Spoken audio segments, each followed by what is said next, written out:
It's Stephanie Meyer with Project Vibrancy Meals, and welcome to Fridays at 12:30 p.m. Central. I am going to show up here on Fridays to talk about food, of course, delicious food, healthy food, ways to make bringing healthy food into your life easier, cooking tips. I'll do some demos. I'll give you resources. Just kind of whatever happens, and today I'm going to talk about holiday appetizer tips, especially if you're bringing an appetizer to a party, which can be a little bit intimidating, and I've had a couple people ask me some tips and questions about that, so I thought, awesome. So certainly leave questions below if you have them, and I will answer them there, but then I'll also incorporate the answers into future little chats, so please do that. Today, the holiday appetizers is definitely a question that I've gotten a couple of times, and so I'm going to leave 4 recipes below. So stay tuned. I'll plug them in there when I'm done. Today I'm going to give you kind of 4 overall tips, and then I'm going to talk about these 4 recipes that really demonstrate what I'm talking about. And so this will just be short and fun, and you know, it's the holiday season. It's supposed to be fun. So I'm going to confess that I was going to do a demo today. And I was going to set it up in my kitchen and do this really cool thing. And I don't know how your week was, but this week was so bad that I just have to laugh about it. It included healthcare issues. It included family. It included technology fails. It included, oh my gosh, it was just kind of everything. And so here I am. I'm just sitting in my living room instead. But I realized that it doesn't have to be perfect. I can still share this with you. I really want to get these recipes into your hands if you're heading out tomorrow night even for a party like I am. And so here we go, okay? This will be the deal. So my first really important criteria is that it's transportable. I've made this mistake before. I made a beautiful crepe cake, I thought, for my dear friend Stephanie March for a party that we had for her in the spring. I'm not a baker, but I was like, you know, I really wanted to do this. I've admired them online. I can make good crepes. And so I made a crepe cake that fell over in my car within 5 minutes of my drive. And it was basically destroyed, and it was a great lesson. One is that I'm not a pastry chef. 2 is pick a food that's transportable. So lesson learned. I'm going to pass it along to you. So that's the first one. The second is that it's got to be pretty fast, right? I mean, we are very busy people, and do not get caught up, I would say, in making really fussy little canapes unless that's your jam and something that you love to do. If you do, then of course do it. But if you're rushed and you want to bring something cool and you don't have a lot of time to throw at it, now is not the time to get into messing around with pastry and cutting things out and doing little individual things, because as much fun as canapes are to make and eat, they really do take a lot of time. And then that ups the stress level, so we're trying to keep the stress level down. So I'm going to suggest things that are quicker than that. The third, of course, is that it has to be delicious. And nobody wants to bring something that's not delicious to a party.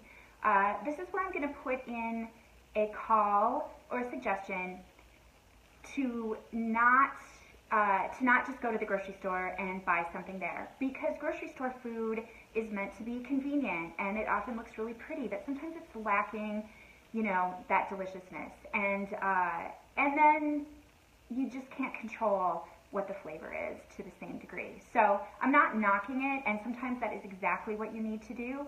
That's totally fine. But if you're looking for something to make, and you're looking for a little inspiration, I think I can give you some things that are almost as fast as buying it as at the store, and then putting it together and making it taste really awesome. So the fourth is to not bring what everyone else is going to bring. And what everyone else is going to bring is a charcuterie plate or some wedges of cheese. I love cheese and I love charcuterie, but odds are that your host maybe even is going to cover that, and certainly another 2 or 3 people are going to bring that. So it's not that it's bad, it's just that it's probably already covered. So it's a cool time to take an opportunity to put a little twist on it. I'm actually going to suggest a cheese, but it's going to be different than that. And then you'll have the pleasure of seeing that people actually eat what you bring, which is really nice. And it's always kind of a bummer if you bring something that just sits there. So we're not going to have that happen. So I'm going to jump in. Here's the 4 things. The first one is kind of a harkening back to the 70s. It's probably the most popular thing that I bring to parties, and it is bacon wrapped dates or prunes slash dried plums. I called it dried plums on my website, the recipe that I'll share with you. I feel so bad for prunes that they've gotten such a bad reputation. They really taste so good. And they're lovely with bacon wrapped around them because the heat and the fat softens them up even more. I love to use medjool dates, which are the big ones, but I cut them in half. And if I'm not feeding a nut-free crowd, you know, sometimes I'll even just do half and half. I'll press a cashew into that depression and then wrap the bacon around them and then bake them.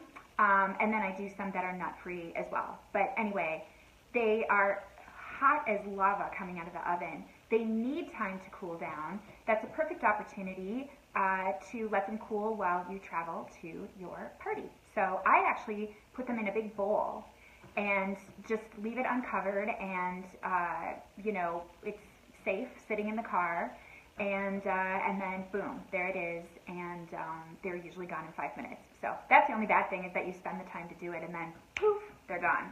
That's a good thing though.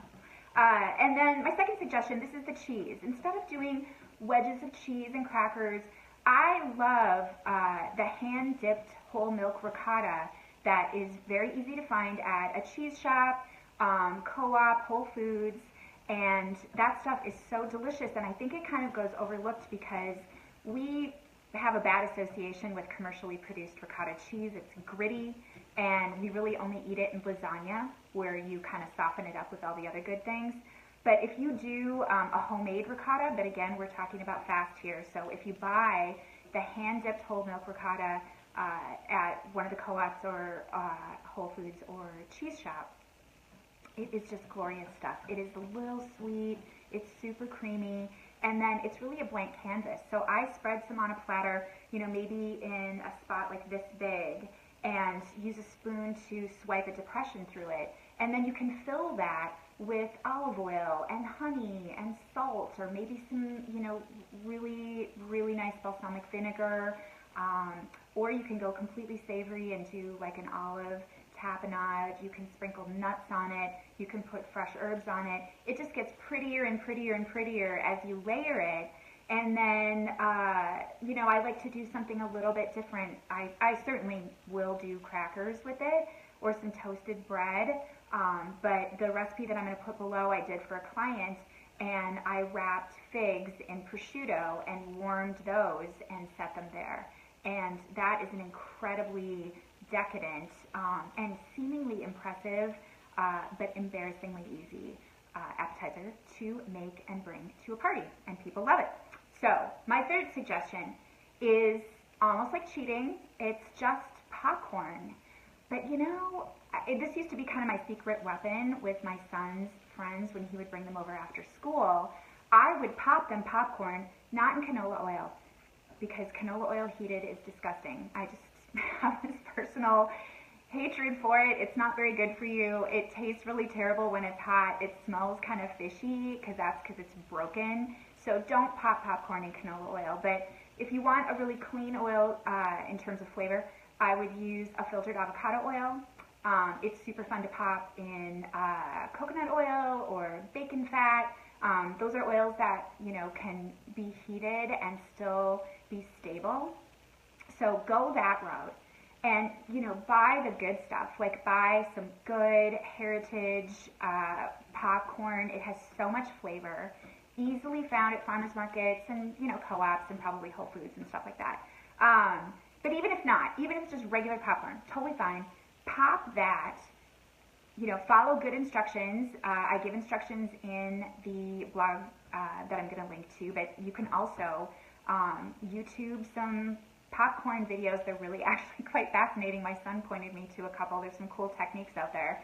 But the trick really is that you're allowing the steam to escape while you're popping the corn so it doesn't get tough. And then top it with all the great things. I would suggest, you know, brown butter, which is one of the best things in the whole world. And you can fry some sage in it and crumble that over the popcorn. You can make crispy prosciutto and put that. You can add pepitas. You can do all these lovely things. You can also do a sweet version, and sometimes it's kind of fun to bring both. So if you have, you know, two different bowls side by side, and you have kind of the super savory brown butter version over here, and then you have, you know, kind of a sweeter, maybe maple or honey profile on the other side, that is really impressive. And don't be sad if people don't eat it at the beginning of the party, because people usually start out with the cheesier, meatier, kind of richer canapé sort of things. And then at the end of the night, after people have been drinking for the evening, all of a sudden you will just laugh at how people just stuff this popcorn in their faces. So anyway, just keep that in mind. It's good for when you have your own party too. And then my last one is meatballs, but not the kind in barbecue sauce. Sorry. I love those too, but we're talking about bringing what other people don't bring. Don't bring a crock pot because no one has anywhere for you to plug it in. And you don't need to if you pick a meatball that tastes, you know, really good warm or even at room temperature. So I'm going to put a recipe below for my beef, kale, and bacon meatballs. They don't have eggs in them. They don't have any bread in them. And yet they are super tender and really delicious. So people with allergies can eat them. And then I put them on a plate and I'll put a toothpick in them, and then I top them with some chimichurri. And that combination is really beautiful. The green kind of pools on the plate.